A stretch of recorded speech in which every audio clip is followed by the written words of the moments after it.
Salam untuk kita semua. Perkenalkan, nama saya Marcella Claristalin.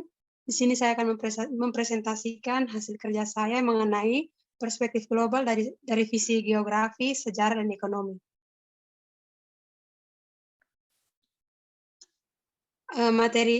Kajian materi untuk yang pertama, perspektif global dari visi geografi. Yang kedua, perspektif global dari visi sejarah. Yang ketiga, perspektif global dari visi ekonomi.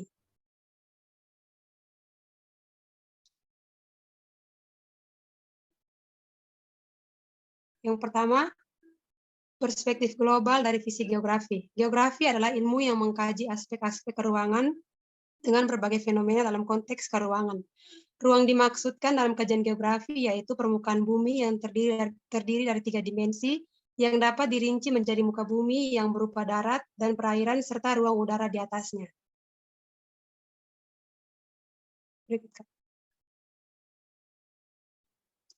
Perspektif global terdiri dari 3 bagian. Yang pertama, pendekatan keruangan. Yang kedua, pendekatan ke lingkungan. Yang ketiga, pendekatan kompleks wilayah. Di sini saya sedikit menjelaskan mengenai pendekatan keruangan, pendekatan ke lingkungan, nanti potong sah. Pendekatan ke lingkungan, yang ketiga pendekatan kompleks wilayah. Yang pertama mengenai pendekatan keruangan. Pendekatan ini adalah upaya untuk mengkaji persamaan dan perbedaan fenomena geosfer dalam ruang. Pendekatan keruangan digunakan untuk mengetahui persebaran penggunaan ruang yang telah tersedia dan bagaimana penyediaan ruang yang akan digunakan untuk berbagai kebutuhan. Contohnya, untuk perencanaan pembuka lahan pemukiman, banyak data yang harus diketahui untuk memenuhi persyaratan. Di antaranya adalah data seperti ketinggian tempat, kemiringan lereng, jenis tanah, dan sebagainya. Yang kedua, pendekatan ke lingkungan. Pendekatan ini mengkaji fenomena geosfer seperti interaksi organisme hidup dengan lingkungannya. Dalam pendekatan ini, manusia memiliki peran yang penting dalam proses interaksi. Contohnya, kemampuan manusia dalam memanfaatkan lingkungan untuk beraktivitas adalah salah satu contohnya. Manusia yang tinggal di daerah pantai akan memiliki aktivitas berbeda dengan manusia yang tinggal di daerah pegunungan. Yang ketiga, pendekatan kompleks wilayah. Pendekatan kompleks wilayah berupaya untuk mengkaji fenomena geosfer melalui kombinasi pendekatan keruangan dan pendekatan ekologi. Interaksi antar wilayah akan berkembang karena pada hakikatnya setiap wilayah di bumi berbeda antara satu dengan yang lain. Contohnya, wilayah pedesaan akan melakukan interaksi dengan wilayah perkotaan guna memenuhi kebutuhan sekunder dan tersier. Sebaliknya, perkotaan berinteraksi dengan pedesaan guna memenuhi kebutuhan pangan dan tenaga kerja. Yang berikut, geografi memiliki ilmu bantu, yaitu geologi, geomorfologi, dan sugrafi. Contoh permasalahan dalam ketiga ilmu ini adalah banjir yang terjadi di wilayah hulu karena terjadi perubahan lahan di kawasan hilir sungai. Yang kedua, persebaran hewan yang dikaji dengan ilmu zoografi.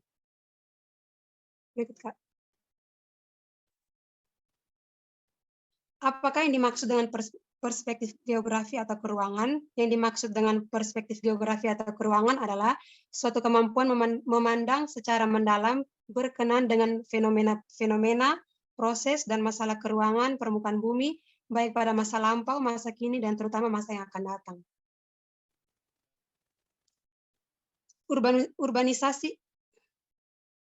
Urbanisasi menurut W.J. Wawarontoe, Asyarif, Puradimadja, dan Uton Rustam.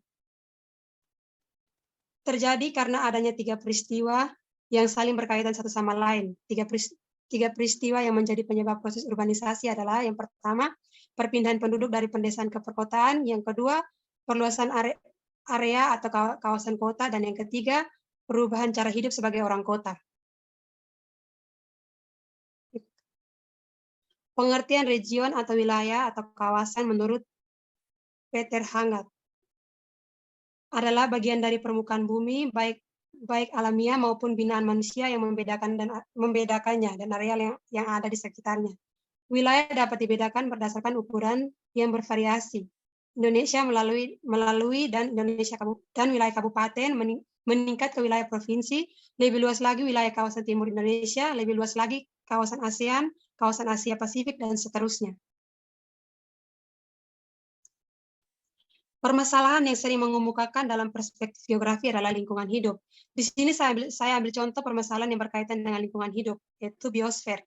Fenomena biosfer berkaitan dengan segala peristiwa yang berkaitan dengan keadaan flora maupun fauna yang ada di permukaan bumi. Contohnya, fenomena biosfer yang biasa menjadi objek masalah dalam penelitian geografi adalah yang pertama, keanekaragaman hayati yang tersebar di seluruh wilayah Indonesia. Yang kedua, pemanfaatan keanekaragaman hayati sebagai bahan industri, pangan, obat-obatan, dan lainnya.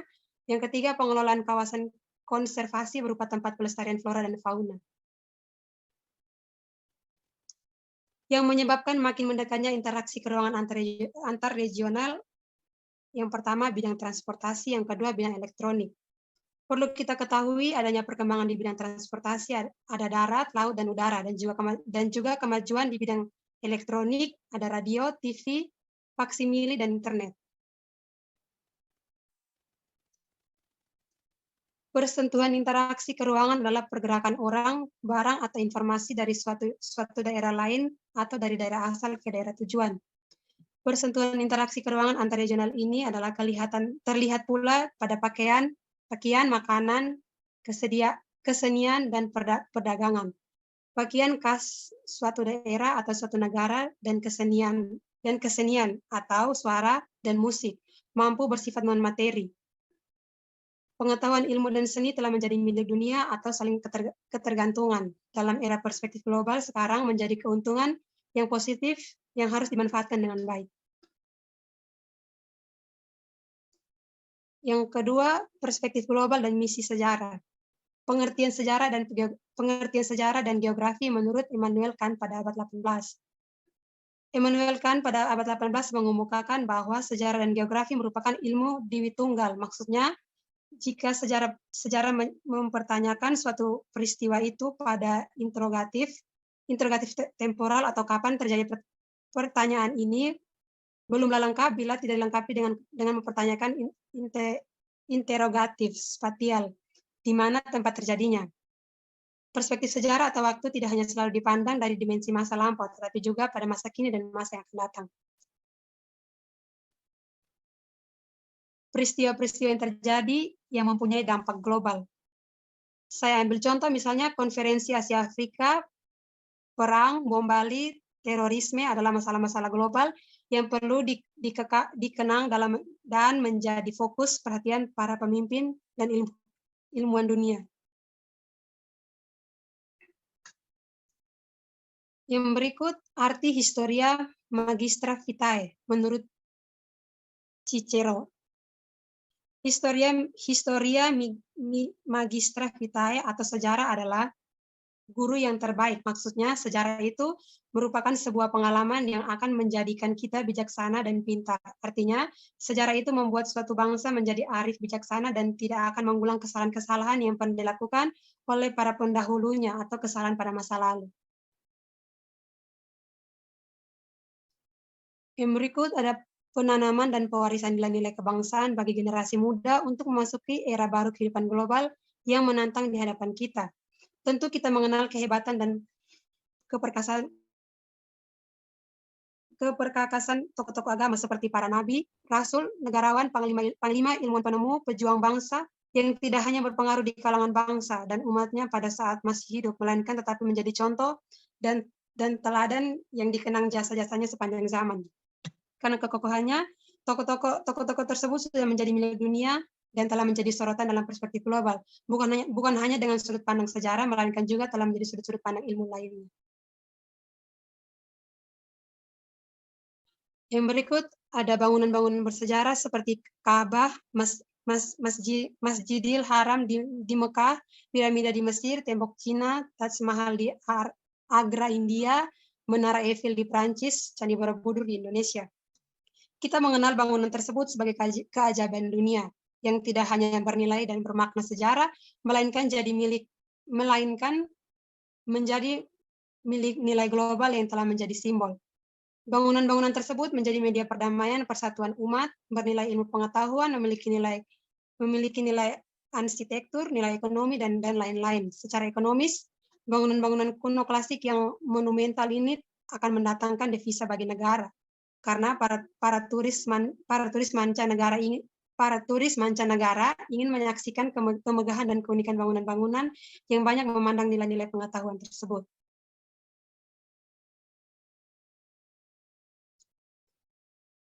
Berbagai perang telah terjadi di muka bumi atau beberapa kawasan di dunia, yaitu Perang Dunia Pertama dan Perang Dunia Kedua. Perang Dunia Pertama dan Perang Dunia Kedua tercatat sebagai peristiwa sejarah yang mengerikan.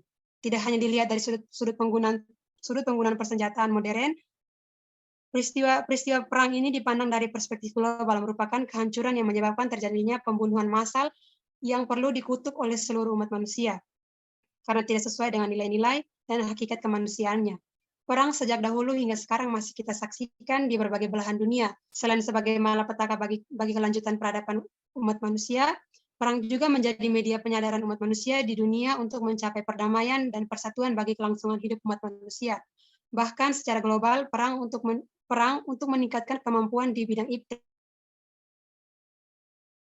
yang mendukung dan mempercepat kesejahteraan umat manusia. Sedangkan sebagai pengalaman buruk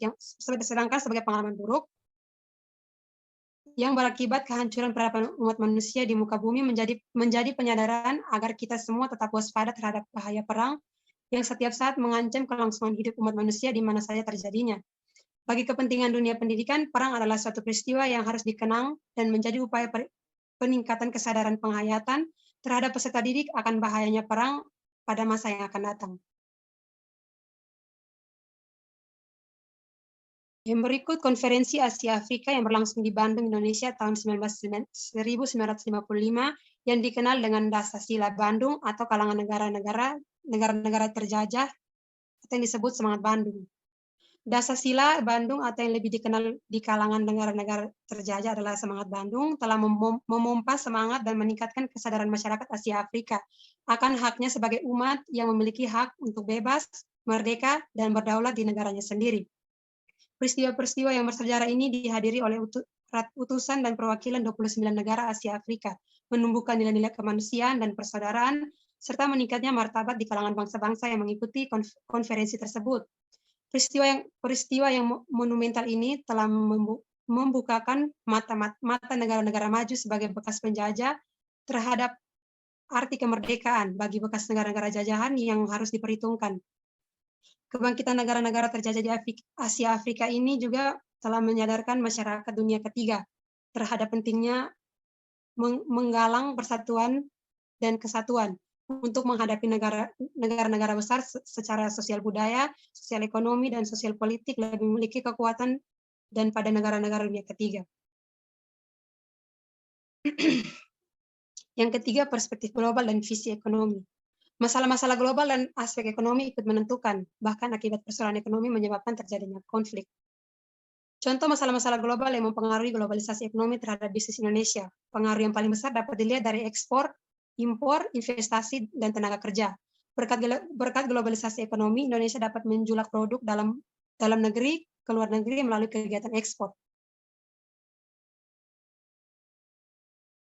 Berikut pengertian ilmu pengetahuan menurut H.W. Art dan Gerardo. Pengertian ilmu pengetahuan menurut H.W. Art dan Gerardo P. Sikat, 1991. Ilmu ekonomi adalah suatu studi ilmiah yang mengkaji bagaimana orang perorangan dan kelompok-kelompok masyarakat menentukan pilihan. Manusia mempunyai keinginan yang tidak terbatas. Berdasarkan pengertian ilmu ekonomi, maka konsep yang dapat dirinci dalam penjelasan pengertian ekonomi menyangkut beberapa aspek. Yang pertama, menentukan pilihan. Yang kedua, keinginan yang tidak terbatas. Yang ketiga, persediaan sumber daya terbatas, bahkan ada yang langka. Yang keempat, kegunaan alternatif sumber daya. Dan yang kelima, penggunaan hari ini dan hari esok. Konsep yang dapat dirinci di atas. Konsep yang dapat dirinci dalam penjelasan pengertian ekonomi menyangkut beberapa aspek antara lain. Yang pertama, menentukan pilihan. Yang kedua, keinginan yang tidak terbatas. Oh, lanjut, nanti potong. Yang berikut pemanfaatan sumber daya alam. Yang pertama ada kulit binatang dan daun pandan. Dalam hal pemanfaatan sumber daya alam, kita mengetahui bahwa alam semesta ini telah banyak menyediakan berbagai macam bahan yang bisa dimanfaatkan untuk menutupi kebutuhan. Tetapi, tidak semua sumber daya alam tersebut bisa kita manfaatkan secara langsung untuk mencukupi kebutuhan kita. Semua sumber daya yang diperoleh perlu kita olah terlebih dahulu melalui proses produksi, contohnya kulit binatang. Mungkin kurang berharga, tetapi kulit binatang itu merupakan sesuatu yang dapat dikerjakan dan dapat dipasarkan. Barang tersebut dapat diolah menjadi tas, sepatu, dan ikat pinggang dan semacamnya. Hasil kreatifnya itu dipasarkan dengan berbagai tingkatan, kualitas, model, ukuran, dan harga.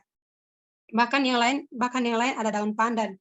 Mungkin tidak berharga, tetapi setelah diolah kita ambil seratnya dan kita ubah bentuknya menjadi anyaman tikar, topi, atau anyaman lainnya yang hasilnya dapat dijual karena memang dibutuhkan orang lain. Pengertian produksi menurut Udin S. Wiranataputra. Pengertian produksi didefinisikan sebagai setiap tindakan yang ditunjukkan untuk menciptakan atau menambahkan nilai guna suatu barang dan jasa untuk memenuhi kebutuhan manusia. Yang berikut, barang-barang yang dihasilkan dalam suatu proses produksi dapat dibedakan menjadi dua jenis. Yang pertama, barang-barang yang langsung dapat memuaskan pemakai atau konsumen, atau barang konsumsi. Yang kedua, barang-barang yang sengaja diproduksi untuk proses produksi selanjutnya, atau untuk menghasilkan barang-barang lain, atau barang-barang produksi. Contoh barang-barang konsumsi seperti pakaian, makanan, minuman, sepatu, ballpoint, buku, dan lain-lain. Sedangkan barang-barang produksi seperti mesin jahit, dan mesin diesel dan berbagai bahan baku untuk keperluan produksi selanjutnya. Perspektif kedudukan pada tanggal 7 Juli 1986 menurut perhitungan Lembaga Kependudukan Dunia. Di sini saya sedikit menjelaskan tentang perspektif kedudukan menurut perhitungan Lembaga Kependudukan Dunia adalah telah terjadi peristiwa penting sehubungan dengan tercapainya angka jumlah penduduk dunia mencapai angka 5 miliar. Selanjutnya, berdasarkan perkiraan lembaga tersebut, diperkirakan angka pertumbuhan penduduk dunia bertambah dengan 1 juta orang setiap 4 atau 5 hari. Berdasarkan angka-angka tersebut, maka diprediksi angka pertumbuhan penduduk dunia pada tahun 2000 diperkirakan mencapai angka 8 miliar. Angka-angka pertumbuhan penduduk dunia mengalami perkembangan pesat. Kondisi demikian sangat terkait dengan pemenuhan kebutuhan secara global. Yang berikut sumber daya alam dirinci menjadi dua, yaitu yang pertama sumber daya alam yang dapat diperbarui dan yang kedua sumber daya alam yang tidak dapat diperbarui. Saya ambil contoh, sumber daya alam yang dapat diperbarui adalah tumbuh-tumbuhan dan hewan. Dan sumber daya alam yang tidak dapat diperbarui adalah migas dan batu bara. Yang berikut, dalam menyikapi dilema ini, kita harus menyelesaikan 3 pokok masalah, yaitu 1. Harus menguasai teknologi, yang kedua, menstabilkan pertumbuhan penduduk, yang ketiga, mengembangkan tatanan sosial yang mampu hidup produktif dan sejahtera secara terpadu dengan keseimbangan ekosistem. Berikut, Kak.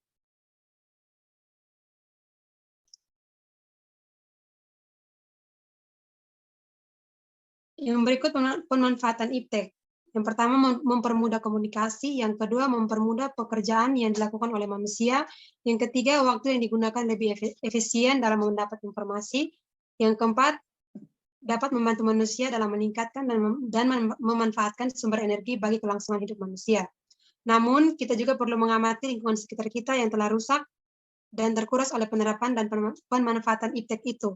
Masalah yang dihadapi ini bukan hanya lingkungan dan perekonomian yang hanya terjadi pada kawasan lokal atau regional, melainkan telah menjadi masalah dunia atau global.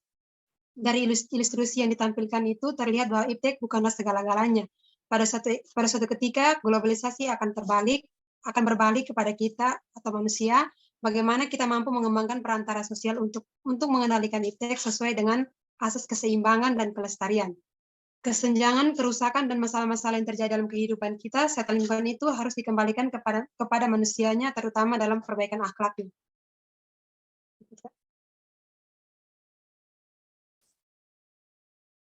Yang berikut tantangan dalam bidang ekonomi. Ada 3 tantangan dalam bidang ekonomi. Yang pertama, pertumbuhan kredit masih akan masih akan melambat. Yang kedua, defisit neraca perdagangan. Yang ketiga, investasi melambat. Di sini saya sedikit menjelaskan ketiga tantangan tersebut. Yang pertama, pertumbuhan kredit masih akan melambat. Penyaluran kredit perbankan hingga 2020 diyakini masih akan mengalami perlambatan. Pasalnya, kondisi permintaan kredit tahun ini masih dibayangi oleh ketidakpastian ekonomi global. Perlu adanya sinergitas antar bank dengan pemerintah agar tidak terjadi perebutan dana. Selain sinergitas, penurunan suku bunga dipengaruhi kuat oleh suku bunga deposito. Sedangkan transmisi penurunan suku bunga kredit menumbuhkan waktu karena deposito perbankan memiliki jangka waktu kontrak. Yang kedua, defisit neraca perdagangan. Tekanan atas kinerja perdagangan Indonesia diperkirakan belum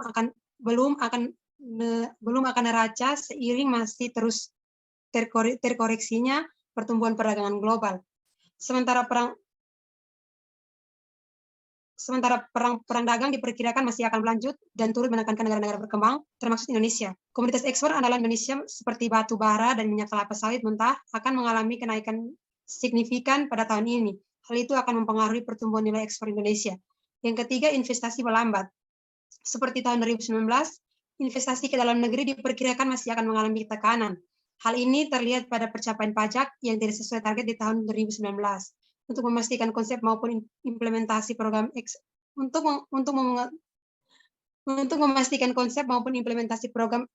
akselerasi transformasi ekonomi, diperlukan adanya tata kelola yang baik dan tepat. Orientasi reformasi kebijaksanaan pemerintah pun harus lebih menekankan pada penguatan kapasitas negara dengan tetap tidak meninggalkan ikhtiar reformasi kelembagaan dalam meningkatkan investasi.